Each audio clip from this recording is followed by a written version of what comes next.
अब तक हमने देखा कि सिया की खबर मानव जानबूझकर राव परिवार तक पहुंचाता है और उसी के चलते राव परिवार उसे ढूंढते ढूंढते मानव के विला तक आ जाता है। इस वक्त वह सभी लिविंग रूम में सोफे पर बैठे हुए थे और वही मानव वहां बने बड़े से सिंहासन जैसे सिंगल सोफे पर किसी महाराजा की तरह बैठा हुआ था। उसके चेहरे पर कोई इमोशंस नहीं थे, पर उसका आसपास का ऑरा बहुत ज्यादा खतरनाक वाइब दे रहा था, जो वहां बैठे चारों को अच्छे से समझ आ रहा था। अविनाश राव, सिया के पिता, राम, अधीर, नक्श, सिया के भाई। क्योंकि मानव बजाज कोई ऐसा आदमी नहीं था जिसे हल्के में लिया जा सकता है या यूं ही उससे कुछ भी कहा जा सकता है। सभी जानते हैं कि मानव बजाज अंडरवर्ल्ड किंग और पत्थर दिल इंसान है, जिससे सब लोग यमराज भी कहते हैं। वह किसी को भी बिना पलकें झपकाए मार भी सकता है और उस इंसान को इस हद तक मजबूर कर सकता है कि वह खुद उसे मौत की भीख मांगे। यूं ही नहीं, पूरा इंडिया, पूरा अंडरवर्ल्ड उसके नाम से कांपता है। किसी को कुछ ना बोलता देख मानव अपनी खतरनाक आवाज में सामने बैठे राव परिवार की ओर देखते हुए कहता है, आपकी यहाँ आने की वजह। मानव की इस बात पर अविनाश जी कुछ कहते हैं। उससे पहले वहां बैठा उनका बड़ा बेटा राम कहता है, मिस्टर बजाज, हम यहाँ एक बहुत ही जरूरी काम से आए हैं। यह सुनकर मानव अपनी एक भौं ऊपर करता है और बिना कुछ कहे उसे देखने लगता है। राम अपनी बात आगे जारी करता है, हम यहाँ सिया को लेने आए हैं। जिस पर मानव कुछ नहीं कहता और उन्हें एकटक घूर रहा था। उसकी नजर ऐसी थी जैसे वह उनके आत्मा तक को देख सकता है। इस वजह से पता नहीं क्यों, पर वहां मौजूद सबको बहुत घबराहट महसूस हो रही थी, पर किसी ने यह अपने चेहरे पर आने नहीं दिया। मानव सिर्फ एक शब्द कहता है, भाई। जिस पर अविनाश जी बीच में बोलते हैं, सिया बहुत समय पहले बीमार थी, इसीलिए हमने उसे हॉस्पिटल में एडमिट किया था, पर अचानक एक दिन वह लापता हो गई। तब से हम उसे ढूंढ रहे हैं। बहुत ढूंढने के बाद भी हम उसके बारे में कुछ पता नहीं लगा पा रहे थे, पर कुछ दिन पहले ही हमें इस बारे में जानकारी मिली कि सिया जैसी दिखने वाली लड़की आपके साथ देखी गई है। तो बस इसीलिए आज हम यहाँ आए हैं। जिस पर मानव कहता है, लगता है लोगों के दिल में हमारा डर कम हो गया है। इसी वजह से कोई भी बिना अपॉइंटमेंट के, बिना मेरी इजाजत के मेरे घर तक आ जाता है और मेरे सामने बैठ जाता है। क्यों? सही कहा ना मिस्टर राव। जिस पर अविनाश जी की हालत खराब होने लगती है। उन्हें अपने आसपास खतरा महसूस होने लगता है।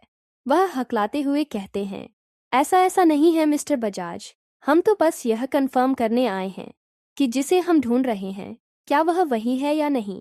हम यहाँ आपको नाराज करने या आपको परेशान करने नहीं आए, पर इस वक्त हमें सिया का मिलना बहुत जरूरी है, इसीलिए हम इस तरह यहाँ आ गए।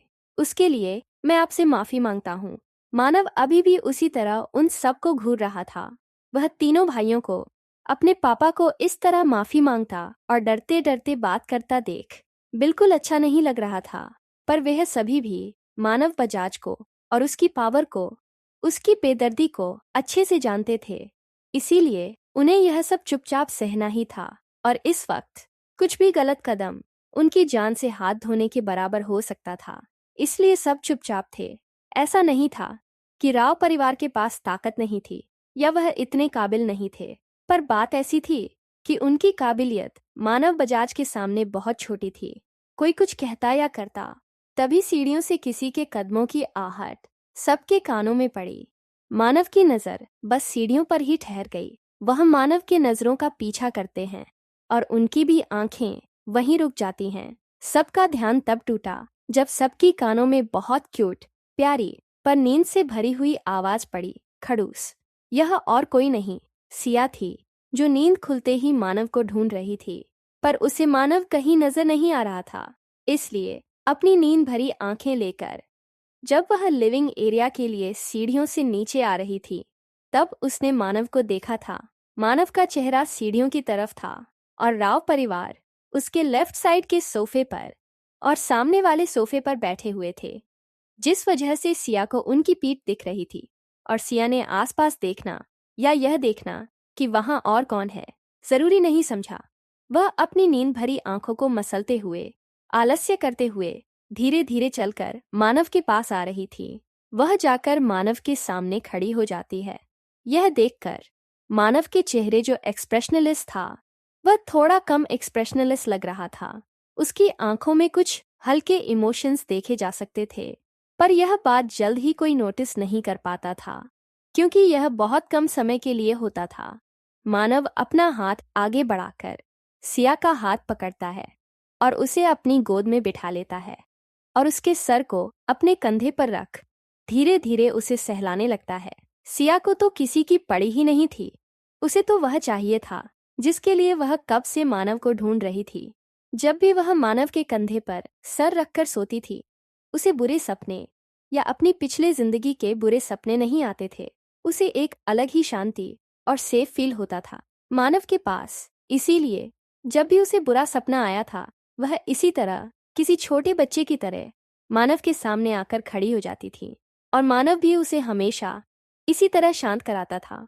सिया उसी तरह मानव के कंधे पर सर रखकर अपनी आंखें बंद करती हैं और उसे कसकर गले लगा लेती है और अपनी अलसाई हुई आवाज में हल्का गुस्सा लाकर मानव को शिकायत करते हुए कहती हैं, खड़ूस, आप कहाँ चले गए थे? मैं कब से आपको ढूंढ रही थी और आपने मुझे सुबह उठाया क्यों नहीं? मानव कुछ नहीं कहता, उसी तरह उसे शांति से देखता रहता है। सिया अपनी शिकायत आगे जारी रखते हुए कहती हैं, आपको पता, आज मैंने वर्कआउट भी नहीं किया, जॉगिंग भी नहीं की, फिर भी मेरी बॉडी पेन हो रही है बहुत ज़्यादा। और फिर जब मैं सो रही थी ना, मुझे वापस से वह सब इतना कहकर वह शांत हो जाती है और उसकी पकड़ मानव पर मजबूत हो जाती है। यह देखकर मानव ठंडे स्वर में कहता है, कोई बात नहीं, अब मैं हूं ना, कुछ नहीं होगा। यह कहकर वह उसे शांत कराने लगा। वही राव परिवार एकदम चौक में चला गया था। उन चारों को तो 880 वोल्ट का झटका लगा था जब उन्होंने सिया को वहां देखा था। उसके बाद उन्हें लगातार एक के बाद एक झटके लगते गए, वह भी तगड़े वाले, क्योंकि सिया जैसे ही आकर मानव की गोद में बैठी, उन सब की जान हलक को आ गई थी। मिस्टर अविनाश राव की तो दिल की धड़कनें रुकने वाली थीं। उन्हें डर था कि अब मानव बजाज कुछ ना कुछ जरूर करेगा, पर उसके बाद जो उन्होंने देखा उससे तो उन्हें लगभग हार्ट अटैक ही आने वाला था। सिया को वहां देखकर, साथ ही सिया का मानव के साथ ऐसा बिहेव, मानव का सिया के प्रति ऐसा व्यवहार देखकर उन्हें कुछ समझ नहीं आ रहा था कि आखिर हो क्या रहा है। वही तीनों भाई भी यही सोच रहे थे और उनके इस विचार में सबसे बड़ा विचार जो था वह यह था कि वह वहां पर थे। इस बात को सिया ने पूरी तरह से नजरअंदाज कर दिया है। वह तो ऐसा बिहेव कर रही है जैसे वहां उसके और मानव के अलावा कोई नहीं। Total ignore. यह बात उन्हें परेशान कर रही थी, पर इसकी जानकारी उन्हें खुद नहीं थी। तभी वहां बैठे नक्श को जब और ज्यादा कंट्रोल नहीं हुआ तो वह थोड़ी नाराजगी भरी पर ऊंची आवाज में सिया को आवाज लगाता है।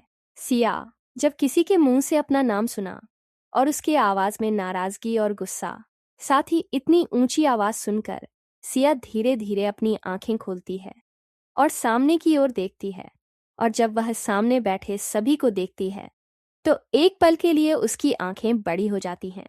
उन्हें देखकर वह इमोशनल हो गई थी। उसके साथ अब तक हुई सभी चीजों की एक फिल्म उसके आंखों के सामने से गुजर गई और अगले ही पल सिया के आंखों में जो इमोशंस आए थे वह गायब हो गए। अब उसकी आंखें लगभग मानव की तरह ही लग रही थीं, ठंडी, इमोशनल लेस और खतरनाक। वह उन सबको एक बार देखती हैं और फिर मानव को देखती हैं। वह कुछ नहीं कहती, बस एकटक मानव को देखती है। मानव उसके सवाल बिना कहे ही समझ जाता है और कहता है, यह लोग कह रहे हैं यह तुम्हें ढूंढने आए हैं, तुम इन्हें जानती हो। सिया एक बार उन सबको देखती है और फिर मानव की ओर देखते हुए बोलती है, खड़ूस, मुझे नहीं पता यह सब कौन है, और कल आकर कोई भी तुम्हें कहेगा कि वह मुझे जानता है तो तुम क्या किसी को भी इसी तरह हमारे घर में आकर खड़ा कर दोगे? यह बात उसने बहुत गुस्से में कही थी। उसकी इस बात पर मानव के चेहरे पर एक एविल मुस्कुराहट आ गई। वहीं उसकी बात सुन रहे तीनों भाइयों के चेहरे पर जो कुछ वक्त पहले अलग अलग इमोशंस थे, वह अचानक दर्द और थोड़ी निराशा में बदल गए। उनके कानों में बार बार एक ही शब्द गूंज रहा था, कोई भी फिर मानव राव परिवार के आए सभी सदस्यों को देखता है और उन्हें एक मजाक उड़ा देने वाली स्माइल के साथ कहता है, जैसा कि आपने सुना, डार्लिंग ने कहा, वह आप सबको नहीं जानते। बात खत्म। अब मुझे लगता है आप सभी को जाना चाहिए। वैसे भी काफी समय बर्बाद कर चुके हैं आप। तीनों भाइयों को समझ नहीं आ रहा था कि सिया ऐसा क्यों कर रही है। फिर वह कुछ सोचते हैं। जो सिया उन्हें देखकर भागते हुए उनके पास आती थी, उनका अटेंशन पाने के लिए क्या कुछ नहीं करती थी। वह आज उन्हें पहचानने से इनकार कर रही थी। वह बहुत अलग लग रही थी, पर उन्हें लगा वह कुछ ज्यादा सोच रहे हैं। और एक बार कोशिश करते हुए अधीर सिया को देखता है और कहता है, सिया, यह क्या कह रही हो? तुम हमें नहीं जानती? हम कौन हैं? सिया उसकी आंखों में आंखें डालकर इमोशनल लिस्ट चेहरे के साथ एक दुख भरा जवाब देती है, नहीं। तभी वहां बैठे नक्श को अब गुस्सा आने लगा था। वह सिया को थोड़ा ऊंची आवाज में गुस्सा करते हुए कहता है, सिया, ये सब तुम हमारा अटेंशन पाने के लिए कर रही हो ना? अगर तुम्हें लगता है कि ऐसे करने से जो तुमने रागिनी के साथ किया है हम उसे भूल जाएंगे, तो ये तुम्हारी बड़ी गलत फहमी है। पर एक सच यह भी है कि हमारे ना चाहते हुए भी तुम राव परिवार की सदस्य हो और हम तुम्हें ले जाने आए हैं। तुम्हें पता है तुम्हारे अचानक ऐसे भाग जाने से हम सबको कितनी प्रॉब्लम हो रही है। तुम्हारी वजह से पूरा परिवार शांति से रेस्ट तक नहीं कर पा रहा और तुम यहाँ मस्त आराम से बैठी हुई हो। तुम्हें जरा भी समझ है कि तुम्हारी वजह से हमें क्या कुछ झेलना पड़ रहा है, क्या कुछ करना पड़ रहा है, और तुम बड़े आराम से कह रही हो कि तुम हमें नहीं जानती। अब ये नाटक छोड़ो और चुपचाप साथ चलो। पहले ही बहुत कुछ हो गया है तुम्हारी वजह से। कोई कुछ कहता या सुनता उससे पहले एक जोरदार गन शॉट की आवाज आई, जिसे सुनकर सिया और मानव को छोड़कर सभी ने झट से अपना सिर नीचे कर लिया और कुछ टूटने की जोरदार आवाज हुई। उसके बाद थोड़ी देर ऐसे ही शांति पसर गई।